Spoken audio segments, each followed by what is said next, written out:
We've got a new report detailing a potential $50 million anti-Hamas media campaign from some of the biggest names in business. The article from Semafor says the effort was originally started by Starwood Capital's Barry Sternlicht in the aftermath of last month's attack on Israel by Hamas. He quotes an email saying the goal is to define Hamas to the American people as a terrorist organization. Joining us right now is Semafor's co-founder and editor-in-chief, Ben Smith. Good morning to you.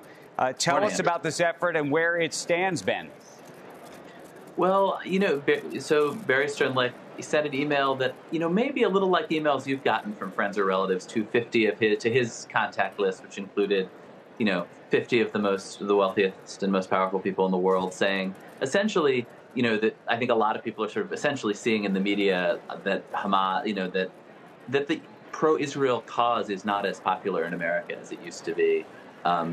And wanting to change that. And so he says that he's talked to Zaslav and he's talked to Ari Emanuel, and that they, and they want to kind of change the narrative, change the media narrative around Hamas in particular, and tell people that Hamas is really a terrorist organization. I guess I'm not sure how much that really is in dispute, but in any case, that's the cause. And I mean, one of the things that struck me about it is David Zaslav, in fact, runs CNN, for instance. And so it was sort of interesting to see people who, in fact, do have a lot of concrete power over the narrative, really kind of wringing their hands about the state of the U.S.-Israel relationship and how people here see Israel. In terms of what this campaign might look like, is this a traditional media campaign or is it more likely a social media campaign? Did they get into any great detail about how it would be executed? I wouldn't say it's absolutely fully baked. They have launched a website. They have hired a guy who used to work for Chuck Schumer and for Andrew Cuomo to kind of mastermind it. I think it's a public affairs campaign like lots of ones you see. The reason I ask, though, is in terms of getting to younger people. You've seen some of the polls about younger people in the United States and their support, in some cases, either directly for Hamas or oftentimes described in the context of being in support of Palestinians, and how that sometimes can be conflated. I wonder sort of what is the audience that they're looking at? Are they trying to influence folks in Washington, meaning lawmakers, or are they trying to influence the public?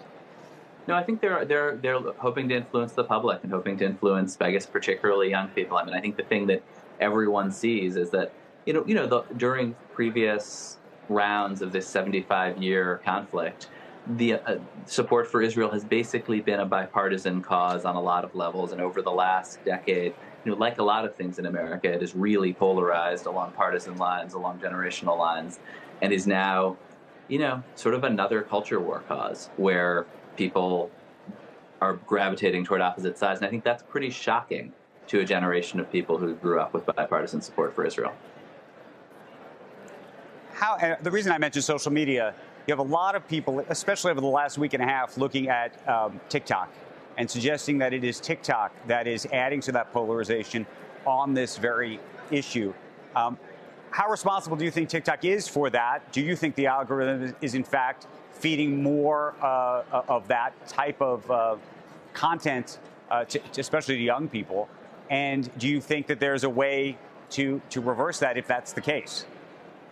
Yeah, I would say I am skeptical of the notion that the youth are being brainwashed by this Chinese app. I think what you see TikTok personalities doing is telling their audiences what they want to hear to get more likes, much like people do on a lot of other media platforms.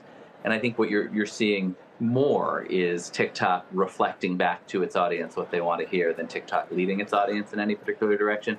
And to the degree that TikTok itself has its thumb on a scale, TikTok is incredibly concerned about what Congress thinks about it, what Washington thinks about it. We reported the other day that they had quietly removed the pro-Palestine hashtags from one of their pages showing what was trending, for instance, to just show the Israel ones. And I think, I think my read on this, at least, is that the popularity of the Palestinian cause on TikTok is effect rather than cause of a big shift in America.